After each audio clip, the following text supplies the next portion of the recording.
ಗೀತಾ ಮಹಾತ್ಮೆ.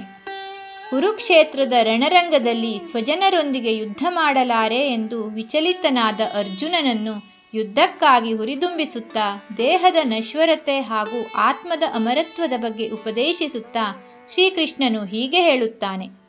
ಅಂತವಂತ ಇಮೇ ದೇಹಾಃ ನಿತ್ಯಸ್ಯೋಕ್ತಃ ಶರೀರಿಣಃ ಅನಾಶಿನೋ ಪ್ರಮೇಯಸ್ಯ ತಸ್ಮಾದ್ಯುಧ್ಯಸ್ವ ಭಾರತ.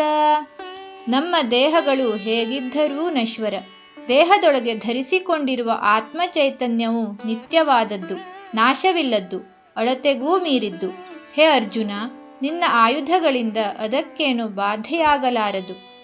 ಆದ್ದರಿಂದ ಮೇಲೇಳು, ಯುದ್ಧ ಮಾಡು. ಆತ್ಮ ಈ ಶಬ್ದವು ಅನ್ ಧಾತುವಿನಿಂದ ಬಂದಿದೆ. ಅನ್ ಎಂದರೆ ಉಸಿರಾಡು ಎಂದರ್ಥ. ಜೀವನದ ಉಸಿರೇ ಆತ್ಮ, ವ್ಯಕ್ತಿಯ ಅಂತಃಸತ್ವ, ಅದುವೇ ಜೀವಾತ್ಮ. ಆತ್ಮವು ಜನನ ಮರಣ ರಹಿತವಾಗಿದ್ದು ಜೀವನದ ನಿರಾಕಾರ, ನಿರ್ವಿಕಾರ, ಚೈತನ್ಯ ಸ್ವರೂಪಿಯಾಗಿದೆ. ಇದು ಚಿರಂತನ, ಸರ್ವಜ್ಞ ಹಾಗೂ ಅಮರವೆನಿಸಿದೆ. ಆತ್ಮಜ್ಞಾನ ಲಭಿಸಿದಾಗ ವಿಕಾರಗಳೆಲ್ಲವೂ ಅಳಿಸಿ ಹೋಗುತ್ತದೆ. ಜೀವವನ್ನು ಚೇತನಗೊಳಿಸಿ ಬುದ್ಧಿಗೆ ಆಧಾರವಾಗಿರುವ ಸತ್ಯವೇ ಆತ್ಮವಸ್ತು.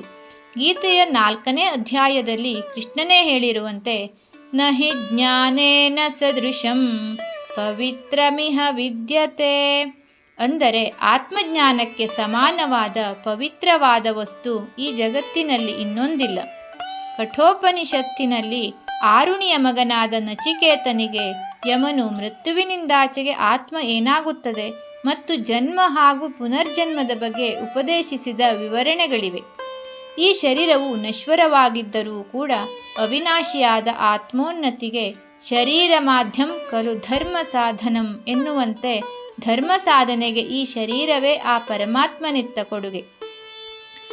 ಇದನ್ನು ಅರಿತುಕೊಂಡು ಪರೋಪಕಾರಾರ್ಥಂ ಇದಂ ಶರೀರಂ ಎನ್ನುವಂತೆ ಆರ್ತರಿಗೆ, ದೀನರಿಗೆ ನಮ್ಮಿಂದಾಗುವಷ್ಟು ಸಹಾಯ ಮಾಡುತ್ತಾ, ಸಾಧ್ಯವಾದಷ್ಟು ದೇಶ ಸೇವೆ ಮಾಡುತ್ತಾ ಭಗವಂತನ ಪ್ರಸಾದ ರೂಪವಾದ ಈ ಮಾನವ ಶರೀರವನ್ನು ಸದ್ವಿನಿಯೋಗ ಮಾಡಿಕೊಳ್ಳೋಣ.